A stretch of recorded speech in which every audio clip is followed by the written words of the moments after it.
Hey, I'd like to welcome you to another episode of the Mission Matters Innovation Podcast, your source for all things innovation.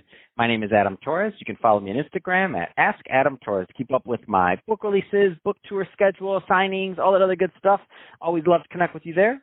And as always, if you'd like to apply to become a co-author of one of my upcoming books, just head on over to the website, missionmatters.com, and click on Become an Author to apply. All right, so today I have Kevin Dixon on the line. He's founder over at BoxStep. Kevin, welcome to the show. Looking forward to it, mate. Oh, man, so excited to get into this topic today. So a lot of business owners, entrepreneurs, and executives listening, and we're going to talk about how B2B decision-making has changed, which I agree with. But before we get into that, let's talk a little bit more about your background and about BoxStep. So tell us a little bit more about the company, please. The company, it's a platform that helps sales teams align their selling with the buying. And if you start to think about it, that sounds a bit strange. It's because nearly every single organization has a sales tool called CRM. It's actually now the biggest software sector by revenue worldwide. I think it's about 90% of all companies over 10 employees have got one. But the reality is it doesn't really help them to sell. It tends to be the records about their companies. And I spent 20 years as a sales leader working with sales teams, and we all use CRM. But gradually, everything's changed. And so I sort of went about and said, okay, everything's changed, but CRM and other sales tools out there aren't helping sales teams to actually embrace the new way that B2B organizations are buying. And so I founded the company. That's awesome. So, Kevin, let's actually just jump right in, and that's why I wanted you on the show to talk about this topic. So, I mean, we know people have their normal CRM. I completely agree with that. So, but what's next? So, how B2B decision-making has changed. Where do you want to start this topic? It's a big topic. Yeah, it is. But it's a seriously important one as well, because if you start to look at the sales industry, first of all, about half of all salespeople won't make quota this year. So half of all sales guys are going to be under target. Secondly, about half of every forecasted deal that people have in their pipelines end in a no decision outcome. So the prospect does nothing. So there's a lot of things going wrong in sales. So really the problem that has occurred because we haven't, as sellers, adapted to the way people want to buy. Now, let me put a little bit of history here in terms of history. I'm not a young seller. And I remember the days where you could literally go to pitch, propose, and close, and there'd be one person. And this person would sign off significant deals. They would make a decision on behalf of the rest of the organization, then they would tell the organization they'd done it. Clearly, these were senior people. Now, over time, you now start to see what they call consensus-based decision-making. And what does that mean? Well, the reality is an individual person does not want to be accountable for making a decision on their own. If you think about it, amount of decisions, if they make a decision and then it comes back and bites them on the arse because not everybody embraced it, not everybody agreed with it, they didn't feel they were part of the decision-making. Mm-hmm. So now, senior decision-makers, they don't want to make a decision until everyone's on board. So what I think we've seen the swing from is selling is no longer about getting an individual yes from one person decision maker. It's about getting a collective yes from across what's called the buyer committee. And the buyer committee is a group of people within that organization from all different levels.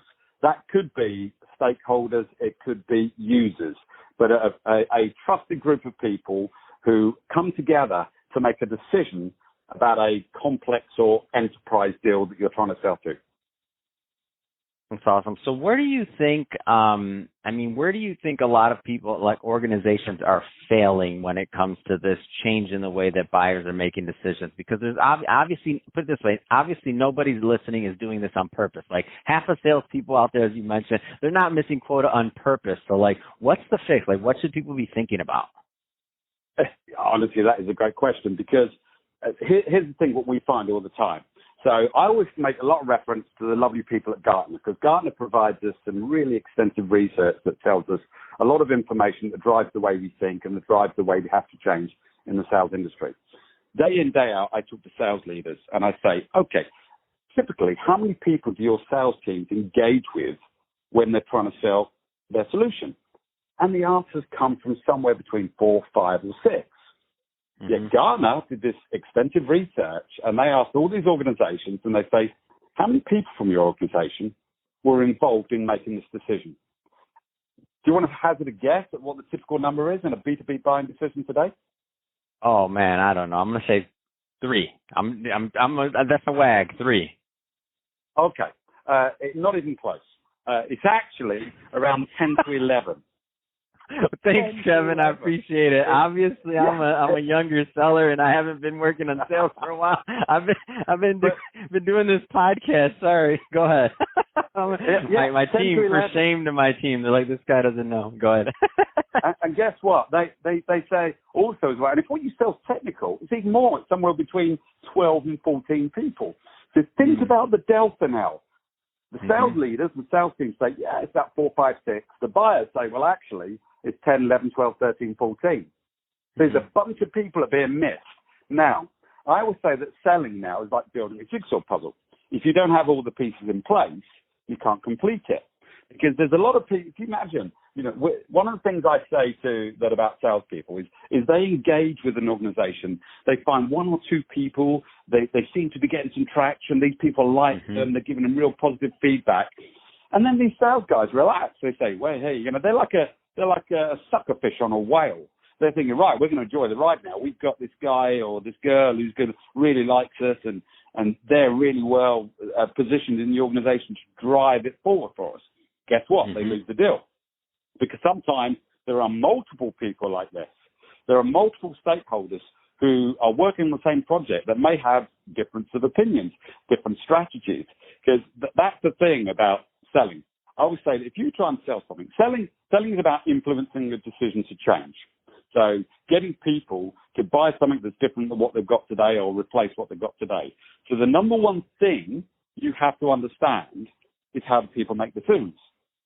Who is involved in this buyer committee? What are the roles, reporting lines? What's the dynamics in there? Because that's the problem. The more people involved, the higher the risk of a no decision outcome. So if you're selling something complex and there's 12 to 14 people involved, trying to get a collective yes across all those people becomes incredibly challenging. And if you're only engaging or identifying and engaging with 4, 5, or 6 of them, you're missing out at least half of them that could veto the deal, or that they could be the showstopper for you. So it's what everyone talks about sales. You've got to do discovery questions. Yes, I agree with discovery questions, but you've also got to do buyer discovery. Who are the buyers involved? Who are the stakeholders, the tire kickers, the users, whoever might be involved in that ultimate decision making, because they have an opinion, they have a recommendation. They all contribute ultimately to the final decision. So you have to identify and engage with them. Yeah, that's awesome. So, Kevin, that being said, I could talk to you about sales and sales engagement and, buyer decision. And I know we just barely scratched the surface on this one, but we're about out of time for this episode. If somebody's listening to this and they want to continue this conversation with either yourself or someone over at your team, and they want to learn more about BoxStep, what's the best way for them to connect and to follow up with the brand? I'm pretty active on LinkedIn, Kevin Dixon, Dixon. I think there's a bunch of us, but look out for the bald fellow with the glasses and a black shirt. But if you just search on Kevin Dixon BoxStep, you find me on LinkedIn. Happy to connect. Or the website is boxstep.com, and that's BOXXSTEP. Fantastic. Well, Kevin, really appreciate you coming on the show today and really getting into the nuances of how decision-making has changed when in B2B. And to the audience, as always, thank you for tuning in.